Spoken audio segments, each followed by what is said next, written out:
Hello.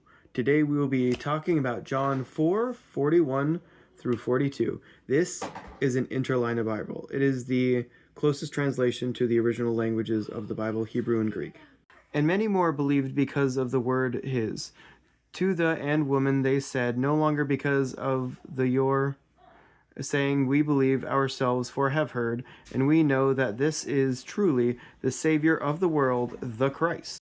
Notice the and indicates the continuation of the narrative, as did the and before he abode of verse 20. This verse points out the foundation of their belief. His own word he gave them the basis for believing. The next verse, 42, reveals the content of their faith. Believed, epistousen, an aorist tense historical fact, has no need of a presupposition as in verse 39, where they believed in him. Believing toward him was based on another's testimony, that he told her all things that she had done.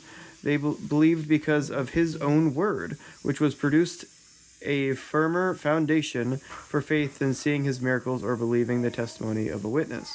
The woman's neighbors had believed her testimony, but that progressive form of believing gave way to better ground for their faith. They as much as said, thank you for your testimony. Now we know firsthand by his teaching, that which brought greater assurance had replaced the need for her testimony. They had now a testimony of their own.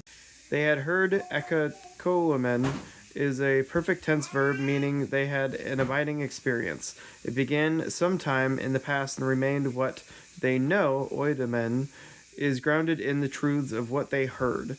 What they know, they now reveal. They now saw Jesus as the world's Savior, their experience extending beyond their villages and beyond the nation of the Jews. To them, he was now universal.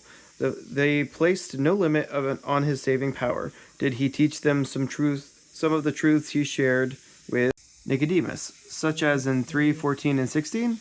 How did they know such terms as Savior of the world, the arm of one born of love extended to embrace the world? Love includes, it never excludes.